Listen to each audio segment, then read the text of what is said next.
Karen Birnholz is a sculptor or not at all. Yeah.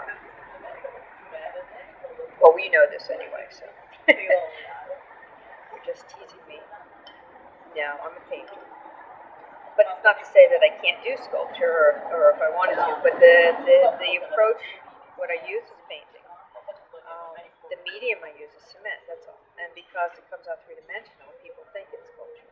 But it's not. It's the approach that's important to me. But you could, I don't care what it's called, really, it could be considered sculpture.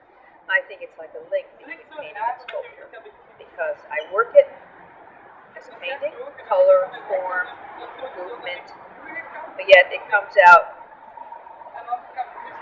three-dimensional or, in space.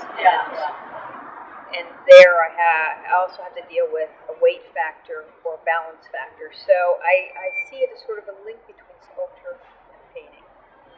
In fact, I think it's completely the opposite because most of the sculptures they start with a block of material and you take material away. Take it away. So it's positive space versus negative space.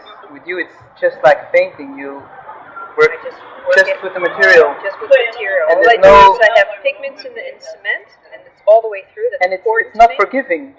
It's not at all. I mean, you cannot. It's just capturing of the moment, and that's it. True. So it looks easy. It's not easy. But it's not at all. Because as I'm making it, there's all those factors I have to keep in mind. It's not just the color. I mean, because it is the color, the pigments that are mixed in the cement already. How is that going to come out color-wise? Because when it's wet, it's different than when it's dry. The time that it takes to dry, because once it's dry, it's solid. And, I don't go back and chip away. And yet I don't want to work over something and make it too heavy or off balance. So as I'm doing it, the piece is telling me which way to go. That is interesting. Well, that's with every artist. If you talk to anybody, they will say that you start the process, but after that, it's a dialogue.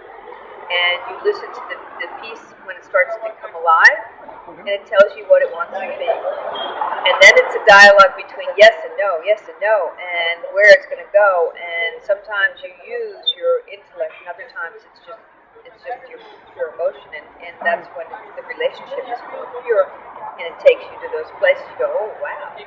I think your dialogue is much more engaging than if you're just painting on a canvas because you have no limitations. I do have limitations. Well, but very few though. No, I have just as many limitations as a painter, actually more. Because with oils or acrylics, you can blend. I can't blend as easily as I can blend, but sometimes it might be an after effect to blend, or if I'm blending when I'm doing it right then and there. It's like you say, not forgiving. It's not as easy to adjust that aspect of it. It has to be right. And then, of course, it's also the matter of the balancing of it. If I'm working on one part of it, and then all of a sudden I say, well, I want to go over here, but this is off balance. I mean, if we go to lift it up when it's dry, one side might be heavier than the other. And it's also the fact of what's the top, what's the bottom, what's the sides. I don't start with that in mind.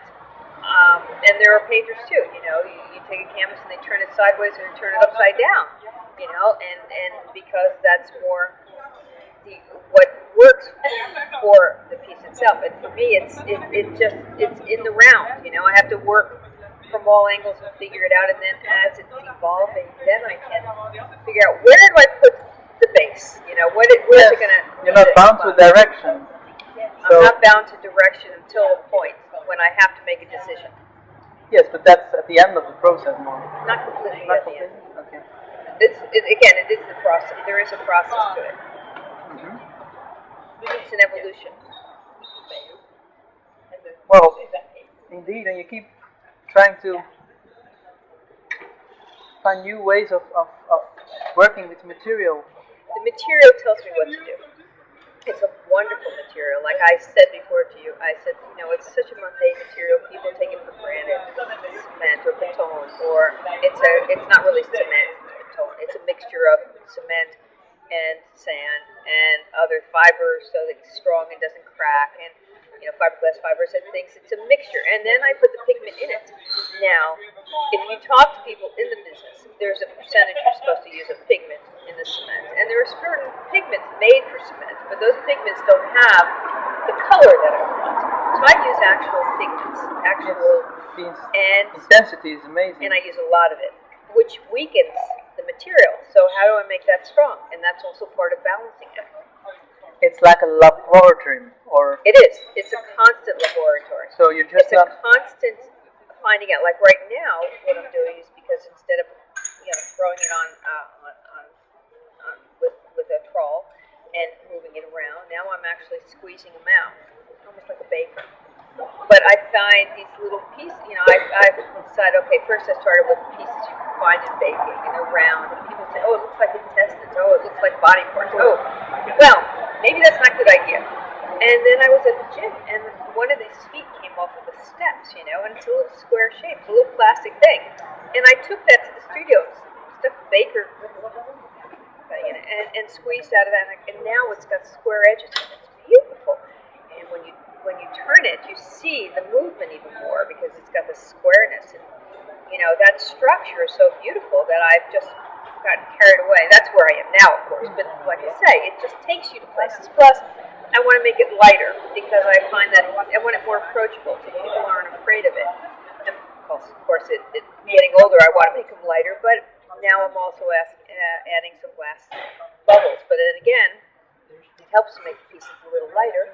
And I also do it in a way where there's a lot of open spaces, which also makes it lighter and airy.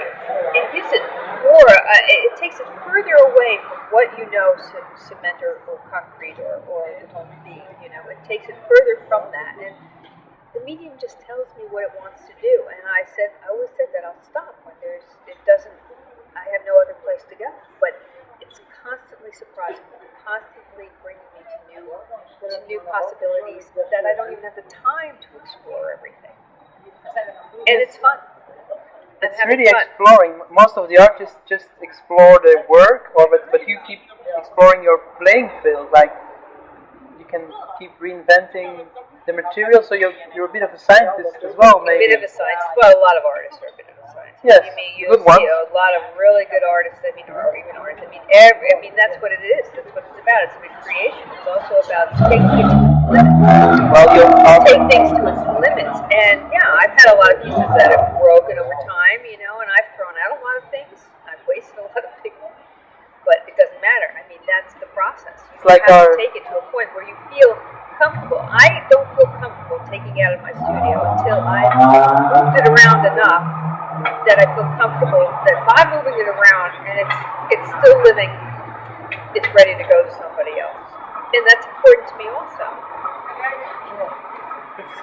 With the material, I'm thinking about our friend Jas. Yeah. He also made his own paint. He made his own paint. So like you say, really a good artist maybe is a bit of a scientist as well. We are. Scientists. Art and science are very closely related, Art, science, and math. Those are three elements that are related to in the psyche, That's what I think. It's my Well, Da Vinci is a nice example, but... Well, yeah, but let's not go that far because Da Vinci is a different point. Well, at some point. Not all the time. Yeah, well, because we all have to fail in order to succeed. So you have to allow it to fail. If you start to just use your painting or whatever you're doing, and you find a niche, you find a direction, you find something that works, or you find something that sells, and you stay with it, that's it. Not exciting. It's that. I always said I just want to be able to create until the day I die. It's a matter of going further. I always explain it that creative people have a different rewarding mechanism. So they need more. How so? They need more fire to be happy. So that's why they keep exploring. Let's say I don't know, we do have highs and lows. We're more highs and lows. That goes with it. That's part of it, but other people do too. Okay, but you're not average. You're never average. Sometimes. Well, maybe it's good. Yeah. There's a range, but it does. Your days you go in your studio and you work, and days you come out and you go, oh, I feel so good. And then you go back in, and the next day you feel, oh, I feel terrible. You destroyed something, or it didn't go further where you wanted it to go, or you have a dilemma, or you have something you say, this is not working, how do I make this happen? And, you get depressed. I mean, we go through the ups and the downs. So, and then there are times you don't have a direction you want to go in, and you've been away from the studio for whatever reason, and you go back and you're just starting from scratch in a way. And that's also interesting. My father used to say to me, he goes, well, I need to be inspired, because he would also like to get dabbled. I said, that it's not about being inspired. I said, you just can't go when you're inspired. You have to do it when you're not. That's when the most beautiful things happen, and the innovation or the directions come when you just go in and with nothing in mind, and you just start working. Yeah, with an artist, when you're working with images, it's different. It's the motivation. It's directly linked to the process. It's not like you think something up and then you can execute it later. It's at the same time that it happens. You can think something up and execute it. Yes? That's another part of it, yeah. It's like any artist. I mean, you do sketches sometimes. Sometimes I have thoughts or sketches, or I get But the inspired material by... is the last, has the last voice in it. Yeah, the material always is the last word. But, the inspiration comes, my inspiration comes from color, seeing colors together. I go, God, look at that. I mean, it doesn't even matter if it's a plant or I see a piece of wire against the post, like right there. Look, that orange against that blue with the white in between, a little bit of black. I mean, that's inspiring. I go, no, I'd really like to go into the studio and do some orange and blue. Throw some white color black in there. streams, you can pick them up everywhere. You pick them up. That's what I do. That's what I do. I pick it up from. I was just in my workout, and I brought my little sketchbook. I bought a new sketchbook. I bought these new thick crayons. I thought, okay, let me play with ideas. I didn't pick it up. I didn't pick it up. I didn't even why. Instead, I had my camera, and I took some shots of some movement. I mean, this palm tree, just the shapes were beautiful, and the envelope from this dark to this light brownish color. I go, well, that's interesting. I think I'll try that. And then something else I saw, which was just a rope, a yellow against the brown. I go, oh, yellow and brown. I always love those colors. I think I'll do a piece of yellow and brown, But it depends on the day that you go into the studio. Because I have those thoughts in mind, and even with the squeezing out idea, I had that in mind, and it took me forever, and it can disappear if you don't get into the studio in time. But it stays in your unconsciousness. It does, but it Don't worry. always return. It doesn't always return. Sometimes you pass it. It's Einstein had this thing for it. Mind flow or stream or something. Is that what it is? Yeah. I don't know how it's called. Yeah, but isn't it that if you pass it over, you don't always go back? No, sometimes you have to record it because it's so much, and if you start writing, then it's already gone. It's already gone. You have to dump it on some medium, and then right then. And afterwards you can go through it again and see what. Right. Yeah. Afterwards, but not while you're in it. Yeah. So some things get lost, and you say, okay, I guess it wasn't meant to be. But they will return in some other form later. Yes. Very interesting, Karen.